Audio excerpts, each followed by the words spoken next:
I knew something was wrong before I even stepped out of my truck. It was that kind of quiet that doesn't feel normal, like when a room goes silent right before someone says something you're not gonna like. I remember just sitting there for a second, engine still running, staring at the backyard through the side window. And that's when it hit me. The fence was gone. Not damaged, not leaning, not halfway torn down, gone. Completely gone. And for a second my brain tried to make sense of it, like maybe I parked at the wrong house. Maybe I was more tired than I thought. But no, that was my patio chair, my grill, my yard. Just suddenly wide open like it had never been mine to begin with. That fence had been there longer than I had. 6 feet of solid cedar, the kind that makes you feel like your space is actually yours, and now it was just missing. I got out slowly, like moving too fast might somehow make it worse, and walked toward the back, every step feeling heavier as the reality settled in. And then I saw it, stacked neatly on the other side. Every panel, every post, laid out like someone had carefully taken apart a piece of furniture they thought belonged to them. That's when the confusion turned into something else. Not anger yet, not fully, just that tight feeling in your chest when you know you've been crossed, but you don't know how far it goes yet. I stood there for a minute, just looking, trying to piece together what kind of person thinks this is okay. And then I heard the sound of a nail gun, fast, rhythmic, coming from next door. So I walked over. Now my neighbor, her name was Denise Carter. She'd only been there about a year, mid-40s maybe, always seemed polite enough, kept to herself mostly, but there was something about her, organized, controlled, like everything in her life had to line up exactly the way she pictured it. Her yard was in full chaos mode that afternoon. Deck boards pulled up, piles of lumber everywhere, contractors moving like they were on a deadline, and right in the middle of it, she was standing there with a clipboard, talking like she was running a small operation. She noticed me pretty quick, gave a quick smile, the kind people give when they think nothing's wrong, and said, "Hey there, we're finally replacing that old shared fence. It was falling apart anyway." And I remember just looking at her for a second, letting that sentence settle, shared fence. I said, "That fence wasn't shared." Calm, not aggressive, just stating it. She tilted her head slightly, like I'd just said something mildly incorrect, and replied, "Well, it runs between both properties, so technically it is." That's when I asked her, "Do you have a survey that shows that?" And that's where things shifted, just a little. She didn't answer right away, just looked back at the workers, then back at me, and started talking about the new design instead. Horizontal slats, modern look, something that would increase property value. It was like she stepped around the question without ever touching it, and that told me more than if she'd argued. I nodded slowly, not giving her anything to push against, and said, "All right," then turned and walked back inside. No yelling, no scene, not yet, because something about the way she avoided that question told me I needed to check something before I said another word. Inside, I went straight to the cabinet where I kept all the closing documents from when I bought the house. You know how most people never look at that stuff again after signing it? Yeah, I was one of those people too, until that moment.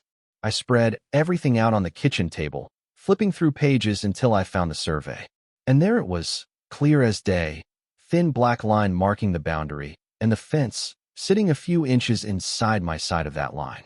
Not on it, not shared mine, completely mine. And I just sat there for a second, staring at it, feeling that tightness in my chest turn into something sharper. Because this wasn't a misunderstanding anymore. This was someone making a decision about something that didn't belong to them. I leaned back in the chair, ran a hand over my face, and let out a slow breath. Not because I was trying to calm down, but because I was realizing this was about to become something bigger than a missing fence. And the thing is, I'm not the kind of guy who looks for conflict, but I also don't walk away from something that's clearly wrong. So I picked up my phone and called a licensed surveyor. If this was going to go any further, I wanted everything documented, clear, undeniable. He said he could come out first thing in the morning. I thanked him, hung up, and glanced out the window toward the backyard again. Wide open, exposed, like someone had erased a line that was never supposed to be moved. And standing there, I had this quiet thought that stuck with me longer than I expected. It's not really about the fence, is it? It's about what people think they can get away with when they assume you won't push back. And that was something I wasn't willing to let slide. The surveyor showed up right on time the next morning, older guy named Victor Hayes, the kind of man who doesn't waste words and doesn't need to prove he knows what he's doing. He just does. He stepped out of his truck, took one look at the yard, then at the stacked fence panels, and gave me this slight nod like he'd seen this story play out before, just a different address, different names. "All right," he said, pulling out his equipment. "Let's see what we've got."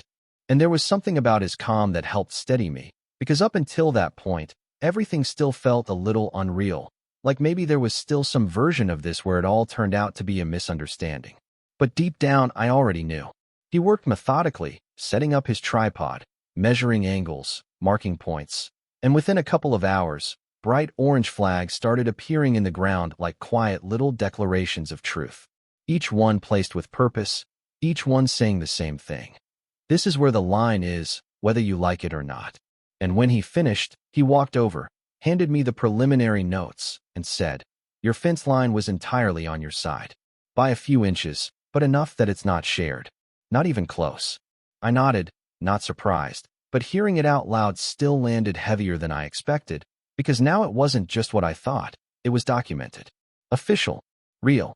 That's when Denise came outside.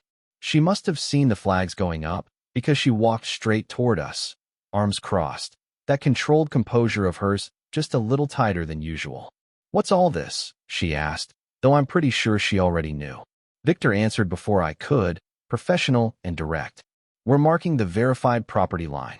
She glanced at the flags, then back at him, then at me, and I could see the calculation happening behind her eyes, like she was trying to decide which version of this she wanted to believe. "That can't be right," she said finally, with a small laugh that didn't quite land. "We've always been told the fence was shared." Victor didn't react, didn't argue, just pointed to his measurements. "This is based on recorded plats and physical markers. It's accurate." And that's the moment where the air shifted again, just like the day before. Only this time, there was less room for her to move around it. She turned to me then, and her tone changed, not aggressive, but edged. "Well, the fence needed replacing anyway," she said, like that somehow settled it. And I remember thinking, that's not the point, and we both know it. I kept my voice even. "It wasn't yours to remove." There was a pause, not long, but long enough to feel it. One of the contractors nearby slowed down, pretending not to listen, but clearly listening. Denise exhaled, shook her head slightly, and said, "So what exactly are you expecting here?" That question, it wasn't really a question. It was a challenge, dressed up just enough to sound reasonable. And I could have pushed right there, could have raised my voice, made a scene in front of her crew, but something told me that wouldn't get me where I needed to go. So instead, I said, "I think all work along this boundary should stop until this is resolved." She actually laughed at that, short and sharp. "You don't get to control my renovation." And maybe she believed that. Maybe she thought this was just a neighbor disagreement, something that would blow over if she pushed hard enough.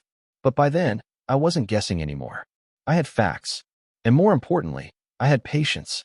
I nodded once, like I was acknowledging her point, even though I wasn't agreeing with it, and said, "All right," then turned and walked away again. No argument, no escalation, just a decision. Inside, I grabbed my phone and looked up the city building department. Because here's the thing. People can argue opinions all day, but regulations don't argue. They just exist. I got someone on the line, explained the situation without drama, just the facts. Removed fence, verified property line, new construction happening close to that boundary. The woman on the phone listened carefully, asked a few questions, then said they'd send an inspector out to take a look. She didn't promise anything, didn't take sides, just process. And honestly, that's exactly what I wanted. A few days later, the inspector arrived. Younger guy, clipboard, tape measure, the whole thing. Walked the property, checked the flags, measured the new deck framing that Denise's crew had already started putting in.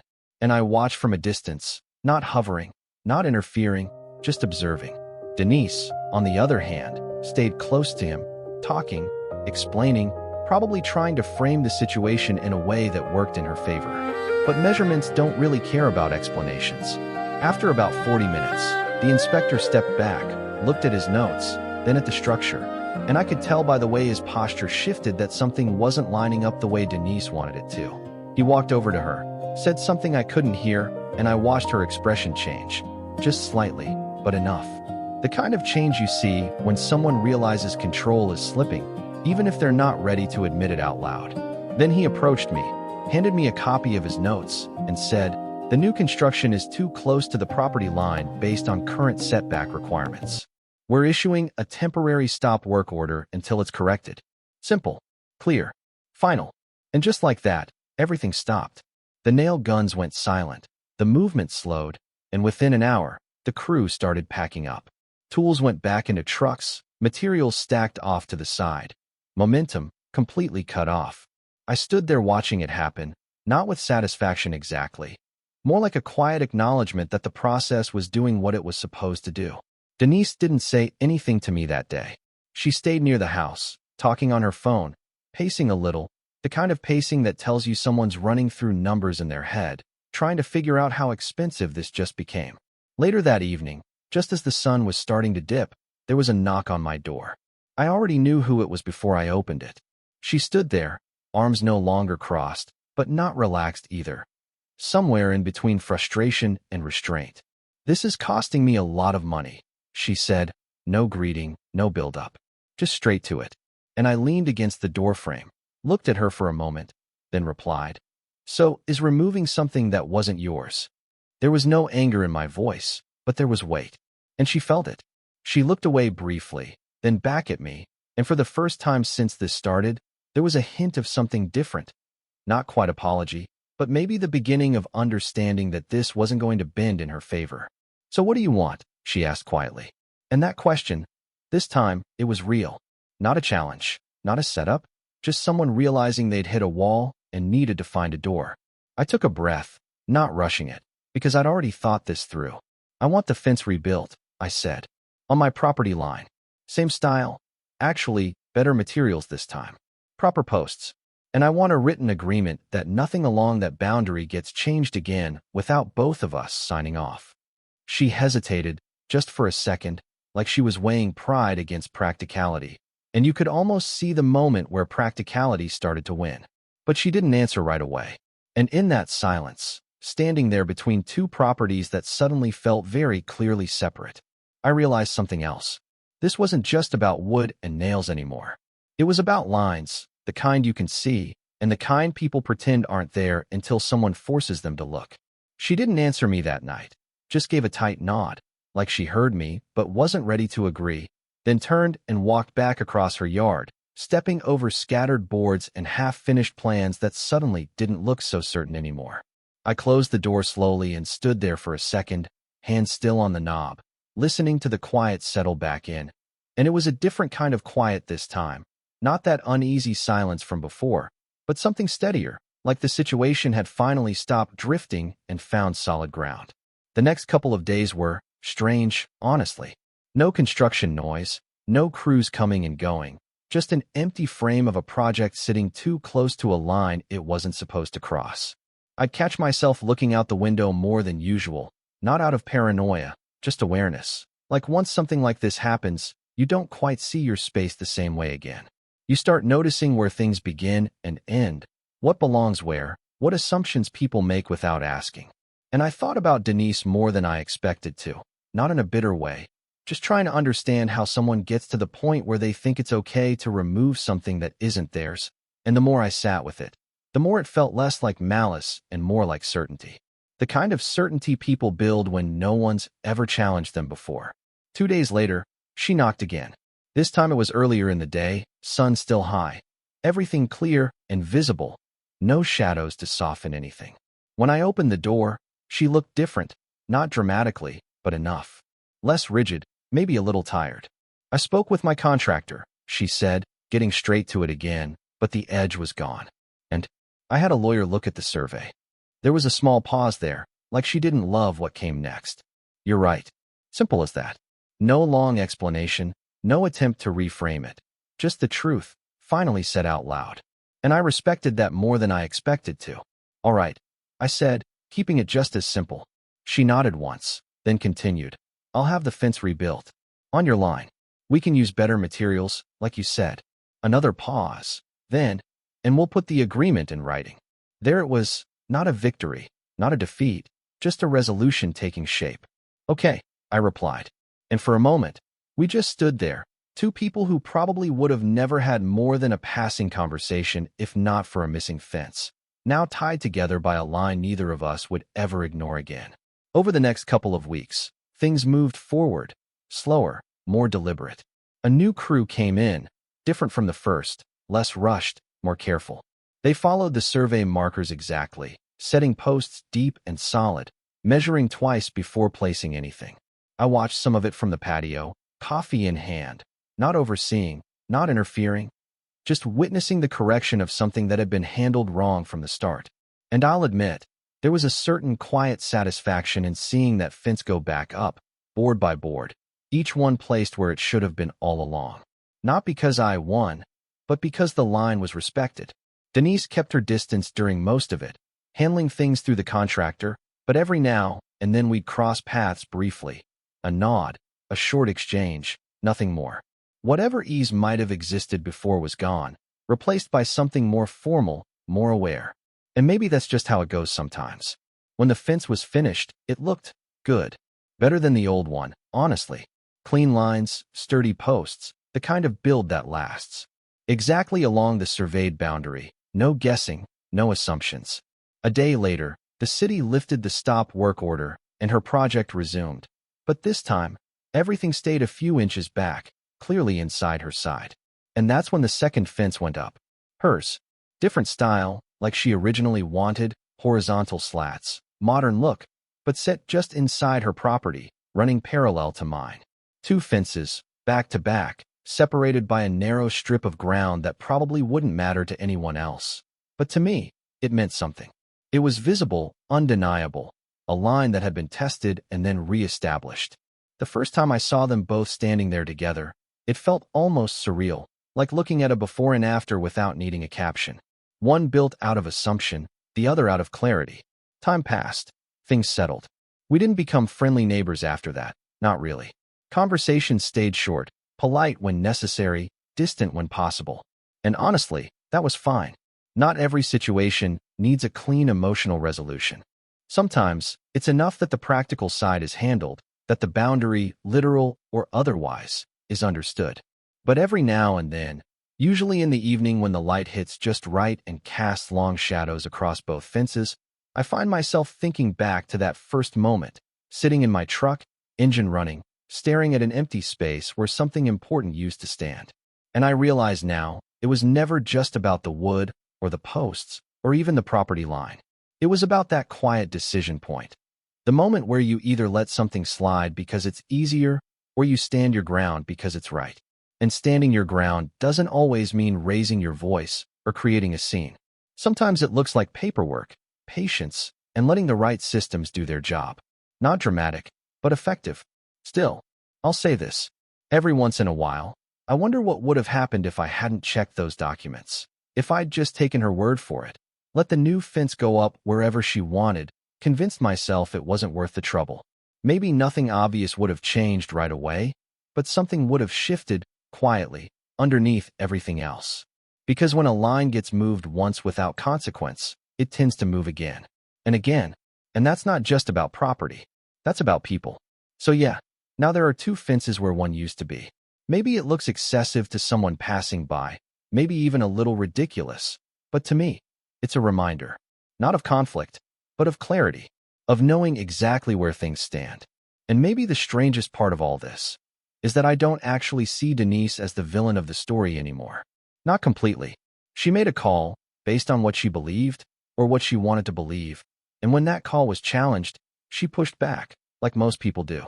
The difference is, eventually, she adjusted. Not everyone does. And that leaves me with a question I still don't have a clean answer for. At what point does confidence turn into entitlement?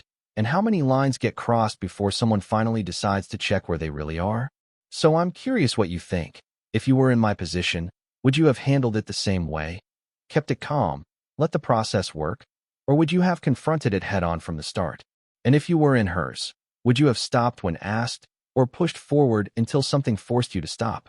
Drop your thoughts in the comments. Because situations like this, they're never just about fences, are they? And if you want more real stories like this, the kind that make you look at everyday situations a little differently, go ahead and subscribe. There's plenty more where this came from.